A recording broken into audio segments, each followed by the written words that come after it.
अभी हमने बात की थी बेसिक की, अब हम आज बात करने जा रहे हैं किसकी? एडमिशन चैप्टर की। एडमिशन, अब देखो एडमिशन का मतलब क्या है कि एक पार्टनरशिप फॉर्म है, ए और बी इस फॉर्म के पार्टनर हैं, लेट्स से 2:1। ये कहते हैं सी को कि सी हमारी फर्म को ज्वाइन कर दो। सी बोलता है अगर मैं तुम्हारी फर्म को ज्वाइन करूंगा तो मुझे क्या बेनिफिट होगा, तो हमने उसको एक रेशियो दे दिया। सपोज हम उसे कहते हैं कि फर्म का जितना भी प्रॉफिट होगा उसका 1/5 शेयर हम तुमको देंगे। कितना प्रॉफिट देंगे? 1/5। अगर मैं 100 रुपए कमाऊंगा या फर्म 100 रुपए कमाएगी तो 100 का 1/5 कितना हो गया? 20 रुपीज। 20 रुपए तुम्हारे, या फर्म को अगर घाटा होगा तो 20 रुपए का घाटा तुम्हारा। ये उसका प्रॉफिट शेयरिंग रेशियो है। कब? फर्म को ज्वाइन करने के बाद। अब देखो यहां पे सी की ज्वाइनिंग हो रही है, इसको मैं दो पार्ट में तोड़ देता हूं। एक बिफोर सी, एक आफ्टर सी। सी के आने के बाद, सी के आने से पहले। बेटा सी के आने से पहले पार्टनर कौन कौन था? ए और बी। सी के आने के बाद पार्टनर कौन कौन है? A B C. सी जब नहीं आया था तब प्रॉफिट किस रेशियो में कमाते थे? सी के आने के बाद इनके प्रॉफिट जो 2:1 थे ये घट गए। अभी पता नहीं क्या रेशियो हो गया, लेकिन इन दोनों के रेशियो घट जाएंगे क्योंकि इनके प्रॉफिट में से प्रॉफिट किसको देना है? सी को भी देना है। इस सी के आने से पहले फर्म का जो मालिक थे, ओनरशिप थी, वो किसके हाथ में थी? इन दोनों के ही हाथ में होगी, ए और बी के। लेकिन इसके आने के बाद ओनरशिप यानी मालिक भी बन गया कौन? सी भी मालिक बन गया अपने शेयर के हिसाब से। अब तुम ये बताओ, अगर सी के आने से पहले फर्म ने 10 साल मेहनत करी और 10 साल मेहनत करने के बाद फर्म एक लेवल पे पहुंच गई। यह लेवल ये है कि यहाँ पे फर्म 200 करोड़ रुपए की सेल कर रही है। फर्म का जो लोगो है उसको सब जानते हैं, सब पहचानते हैं, एक अच्छी ब्रांड इमेज है, ब्रांड बन चुका है, ब्रांड बन चुका है, अच्छा प्रॉफिट फर्म कमाती है। ठीक हो गया, सब कुछ वेल गुड है। अब अगर सी जैसा कोई व्यक्ति ये कहे कि मुझे अपनी फर्म में एंट्री दे दो, तो क्या ये ए और बी ऐसे ही उसको एंट्री दे देंगे? हाँ हाँ आ जाओ, कोई दिक्कत नहीं है, ऐसे ही एंट्री दे देंगे। ये बोलेंगे हमने खून पसीना बहाया, 10 साल खूब मेहनत की, तब जाके फर्म को इस लेवल पे लेके आए। आज हम तुमको एंट्री देते हैं, तुम इस फर्म के अंदर आते हो और तुम भी क्या बन जाओगे? मालिक बन जाओगे। ओनरशिप तुम्हारी भी रहेगी। अगर तुम कल को रिटायरमेंट देते हो तो बोलोगे भाई साहब मेरे शेयर के हिसाब से मुझे पैसा चाहिए, है ना, मैं जा रहा हूँ फर्म छोड़ के, लेकिन जो मेरा बनता है दे दो। क्या बनता है? बोले जितना मेरा शेयर है उसी हिसाब से फर्म की जितनी भी कैपिटल है उसमें से मेरा बनता है, मुझे दो। तो क्या ये और भी ऐसे एंट्री दे दे उसे? या अच्छा चलो सी कहता है कि ठीक है मैं 1/5 शेयर के लिए कैपिटल लेके आने के लिए तैयार हूँ। अगर तुम्हारे इस फर्म में 100 करोड़ रुपए लगे हुए हैं तो तुम 20% मुझे शेयर दे रहे हो, है ना। हमने देखा 100 रुपए में उसके कितने हैं? 20%। तो 20% मैं भी ले आऊंगा, 20 करोड़ रुपए मैं भी लेके आता हूँ, 120 करोड़ रुपए हो जाएगी फर्म की कैपिटल। और मैं भी सी कौन बनना चाहता हूँ? पार्टनर बनना चाहता हूँ। 20 करोड़ रुपए लेके सी एंट्री करता है, 1/5 शेयर हम उसको दे देते हैं। अब पार्टनर बोलेंगे भाई साहब 20 करोड़ रुपए तो आप लेके आए, आपने अपनी कैपिटल में ऐड कराए, आप पार्टनर बन गए, प्रॉफिट में आपका 20% का शेयर हो गया। कल को जब आप जाओगे तो 20% शेयर लेके जाओगे अपना, है ना, 1/5। इसमें हमारा क्या बेनिफिट हुआ? हमको सिवाय घाटे के क्या मिला? क्योंकि हमने तो 1/5 शेयर अगर आपको दिया तो वो हमारे प्रॉफिट में से कम हो जाएगा। बोले मैं मेहनत भी तो करूंगा। बोले मेहनत करोगे तो वो बात की बात है, मेहनत तो हम भी कर ही रहे हैं। अभी तो फिलहाल डिडक्शन कहाँ से होगा? हमारी मेहनत में से डिडक्शन होने वाला है। कुछ ऐसा बताओ कि हमको लगे हमारे को फायदा हो रहा है। आज तुम हमारी फर्म ज्वाइन करना चाहते हो क्योंकि हमने 10 साल मेहनत करके इस फर्म को इस लेवल पे लेके आए हैं। हमारी उस 10 साल की मेहनत का क्या? अगर तुम 10 साल पहले आते जब हमने फर्म शुरू करी थी तब तो चलो मानते, लेकिन आज फर्म एक लेवल पे है, अभी हम तुमको एंट्री क्यों दें? यानी कहीं ना कहीं इनडायरेक्टली बात हो रही है खरीद बेच की। ए और बी चाहते हैं कि सी कुछ ऐसा बोले जिससे हमको अच्छा लगे, हमको सेटिस्फेक्शन मिले कि चलो कोई बात नहीं, सी के आने से अगर हमें 1/5 लॉस नहीं होगा तब भी कोई बात। सी ए और बी एक्चुअली क्या बेचना चाहते हैं? ए और बी एक्चुअली अपनी 10 साल की कड़ी मेहनत को बेचना चाहते हैं कि सी तुम अगर 1/5 शेयर लेना चाहते हो तो पहले हमें कंपनसेट करो उस मेहनत के लिए जो हम इस फर्म में 10 साल से कर रहे हैं।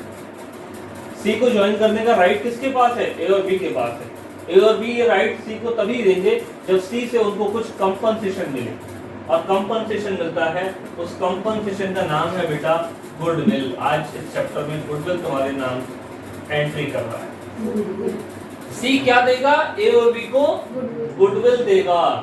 सी बोलेगा भाई मैं 20 करोड़ रुपए कैपिटल लेके आऊंगा, ये कैपिटल मेरी होगी, जब मैं जाऊंगा तो मैं कैपिटल लेके आऊंगा, लेकिन मैं आने के लिए तुमको गुडविल देता हूं।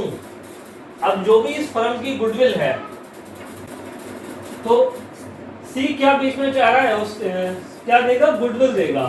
अब सी बोलेगा भाई तुम्हारी फर्म की तुम गुडविल कैलकुलेट कर लो, जो भी तुम्हारी फर्म की गुडविल बनती है। सपोज तुम्हारी फर्म की गुडविल 50 करोड़ रुपए गुडविल है तुम्हारी फर्म की, और 50 करोड़ का कितना 20% तुम मुझसे ले सकते हो, यानी कि 10 करोड़ रुपए मैं तुम्हें गुडविल भी देने के लिए तैयार हूं। 20 करोड़ रुपए कैपिटल लाऊंगा, 10 करोड़ रुपए गुडविल लाऊंगा। वो गुडविल कौन ले लेगा?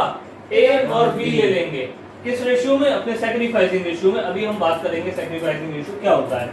ये गुडविल किसको मिल गई बेटा? ए और बी को मिल गई। ए और बी को गुडविल मिल गई, इन्होंने सी को अलाउ कर दिया 1/5 शेयर इन दी फर्म। अब अगर गुडविल मिलने के बाद सी फर्म छोड़ के जाएगा, तो सी फर्म छोड़ के जाएगा तो सिर्फ क्या लेके जाएगा?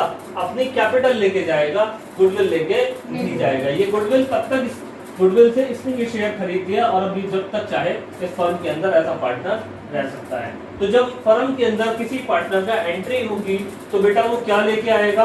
कैपिटल लेके आएगा, वो गुडविल लेके आएगा। ठीक है। अच्छा सर गुडविल क्या?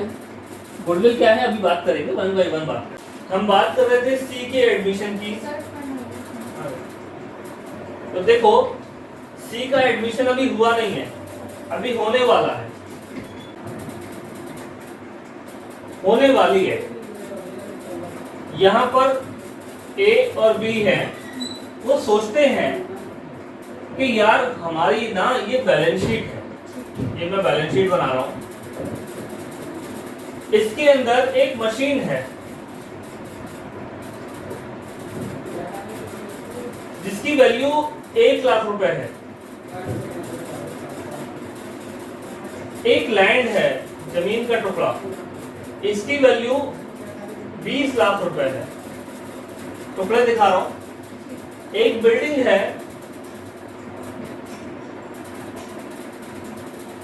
इसकी वैल्यू 40 लाख रुपए है, और एक दूसरा प्लांट है, उसकी वैल्यू 50 लाख रुपए। ये कौन सी वैल्यू है बेटा? बुक वैल्यू, जो बैलेंस शीट में आ रही है। इधर की तरफ आओ तो फर्म के पास कुछ रिजर्व पड़े हैं, फर्म ने प्रॉफिट कमा कमा के इकट्ठा कर रखा है 50 लाख रुपए। ठीक। अब ए और बी क्या सोचते हैं? ए और बी सोचते हैं कि यार अभी सी आने वाला है, बैलेंस शीट में 50 लाख रुपए का रिजर्व रखा है। एक काम करते हैं, ये रिजर्व अभी बांट लेते हैं आपस में, क्योंकि एक बार सी आया इसको देना पड़ेगा, तो 1/5 उसका हो जाएगा, और 1/5 उसका होगा, तो इस 50 लाख के रिजर्व पे 10 लाख का माल उसका, हमारे लिए दोनों के लिए क्या बचा? 40। तो एक काम करते हैं, अभी सी की एंट्री करने से पहले ही इसको क्या कर लेते हैं? बांट लेते हैं, जो भी होगा। ये जो प्लांट है 50 लाख रुपए वैल्यू बैलेंस शीट में आ रही है, इसकी जो एक्चुअल मार्केट वैल्यू है, क्योंकि बुक वैल्यू आ रही है ये डेप्रिसिएशन लगा लगा के, लेकिन जो एक्चुअल वैल्यू है वो 40 लाख रुपए है। 10 लाख रुपए का लॉस है, यानी कि मार्केट वैल्यू कम है, हमारी बुक वैल्यू ज्यादा है। अब ये और भी सोचते हैं, अभी अगर 10 लाख रुपए कम करेंगे तो लॉस हम दोनों को ही लेना पड़ेगा ना। एक काम करते हैं, इसको नहीं छेड़ते, इसको ऐसे ही रहने दें। जब सी आ जाएगा नेक्स्ट ईयर देखेंगे, तब लॉस कितने लोगों में बटेगा? तीनों में बटेगा ना। अभी रखे रहो इसको। सी को थोड़ी ना पता लगेगा कि ये 40 का है कि 50 का है। वो बोलेगा प्लांट है, हम बोलेंगे हाँ देखो वो है प्लांट, उसको दिखा देंगे पूरा। और 50 लाख रुपए वैल्यू बैलेंस शीट में कई सालों से ऐसे ही चल रही है। हर साल डेप्रिसिएशन रख के जो वैल्यू बचती है वही तो आ रही है, हमने कोई बढ़ाया थोड़ी ना है। इसको ऐसे ही रखें। अच्छा बिल्डिंग, अरे ये बिल्डिंग 40 लाख रुपए का थोड़ी ना है, ये बिल्डिंग आज की डेट में 2 करोड़ रुपए का हो गया है। 40 लाख का तो तब था जब हमने खरीदा था, अभी तो बहुत वैल्यू बढ़ गई है। ये जमीन भी 20 लाख रुपए की है, ठीक है, लेकिन इसकी भी वैल्यू 1 करोड़ रुपए है। 1 CR 2 CR, अरे मार दिए। अगर हमने गलती से इसको प्रॉफिट को नहीं बढ़ाया तो सारे प्रॉफिट पे किसका हक हो जाएगा? सी का भी हो जाएगा। तो इसको क्या करते हैं ना, इसको बढ़ा लेते हैं। 80 लाख रुपए से इसको बढ़ाओ, क्योंकि जो प्रॉफिट होगा 80 लाख रुपए का वो किस पे बटेगा? ए और बी में। जो 40 लाख रुपए की बिल्डिंग है 2 करोड़ होगी, 1 करोड़ 60 लाख रुपए का जो प्रॉफिट होगा वो किस में बटेगा? ए और बी में बटेगा। लेकिन जो 10 लाख रुपए का लॉस आ रहा है वो नहीं बांटेंगे, वो रखे रहो सी के लिए। कैसे नालायक लोग हैं, है ना। ऐसे ही मशीन 1 लाख रुपए की बोलेंगे ठीक है, कोई दिक्कत नहीं। इन लोगों ने क्या चालाकी करी बेटा, मलाई खा ली। 50 लाख का रिजर्व बांट लिया, ये लैंड को 20 लाख से 1 करोड़ कर दिया, बांट लिया। बिल्डिंग को 40 लाख से 2 करोड़ कर दिया, बांट लिया, मलाई खा ली। इधर सी भी यही बैलेंस शीट लेके बैठा है। सी भी आया है, आने से पहले कुछ तो काम वर्किंग करेगा ना। सी बैलेंस शीट लेके बैठा है, उसको भी मालूम है मशीनरी 1 लाख रुपए, वो अपने वैल्यूअर को बुलाते बैठा है, ये उसे बेवकूफ समझ रहे थे। 30 लाख रुपए, बिल्डिंग 40 लाख रुपए और प्लांट 50 लाख रुपए। अब सी ना वैल्यूअर को बुला के बैठा है, सी का भी वैल्यूअर बताता है, कहता है भाई साहब मशीनरी तो लगभग 1 लाख की है, लेकिन ये लैंड बहुत बढ़िया जगह पे है, मार्केट के बीचों बीच में है, ये बिल्डिंग और ये लैंड बहुत बड़ी मार्केट वैल्यू रखती है, ये तो इनकी बहुत पुरानी वैल्यू है। अच्छा तो मैं इस फर्म को ज्वाइन कर लूँ, मुझे कमाई होगी? हाँ। प्लांट बोले मुझे प्लांट घूम के दिखाओ। अब वो वैल्यूअर को लेके आया, प्लांट घूमा, उसने कहा यार मुझे नहीं लगता ये 50 लाख का माल है, मुझे तो ऐसे लगता है ये 30 लाख रुपए का है। ठीक है, इतने में सी अपने वैल्यूअर के साथ ए और बी से मिलने ऑफिस में आता है और इससे बात करने लगा। तो बोले हाँ बैलेंस शीट में कुछ दिक्कतें थी, हमने सही कर दी है। कौन कह रहा है? क्या दिक्कतें सही कर दी है? नई बैलेंस शीट दिखाओ। तो नई बैलेंस शीट में रिजर्व गायब है। वो कहता है रिजर्व कहाँ गया? बोले हम बांट लिए, वो तो हमारा था। चलो कोई बात नहीं। मशीन 1 लाख का ही है। लैंड बोले हाँ वो लैंड तो बहुत पुरानी थी ना, 20 लाख रुपए की ली हुई, आज उसकी वैल्यू 1 करोड़ रुपए है, हमने बढ़ा ली। बोले बाद में बढ़ा नहीं, बाद में नहीं, हमने कहा जब आ ही रहे हो तो पहले ही सारी चीजें सही कर लेते हैं, तो हमने पहले ही 1 करोड़ रुपया कर दिया।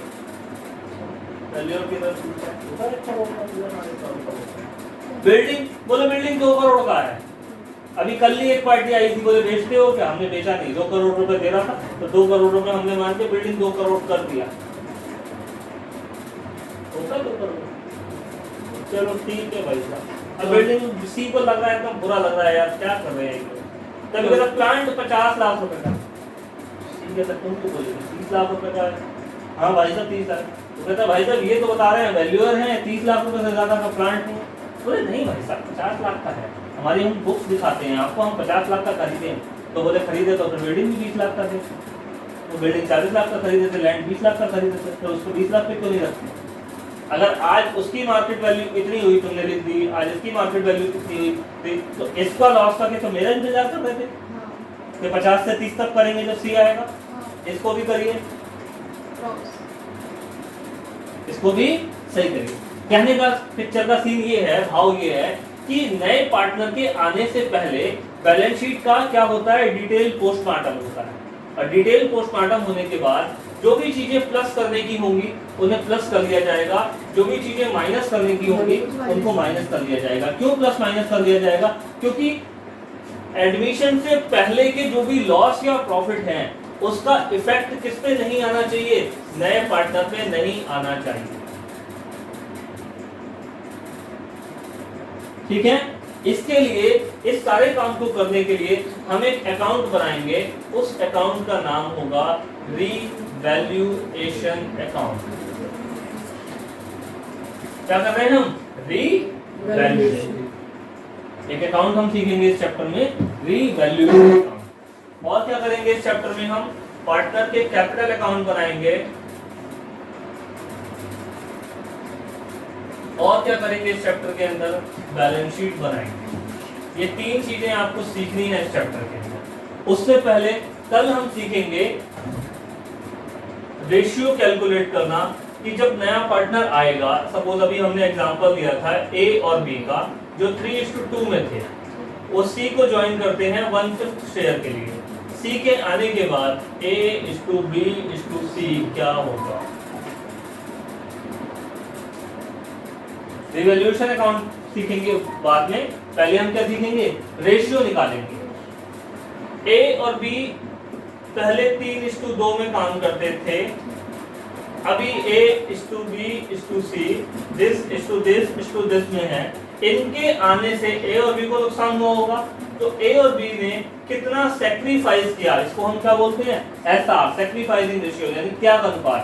ए और बी ने अपना कितना हिस्सा त्यागा जिससे सी को 1/5 हिस्सा मिला। तो सेक्रीफाइसिंग रेशियो हम निकालना इस चैप्टर में सीखेंगे। ठीक है।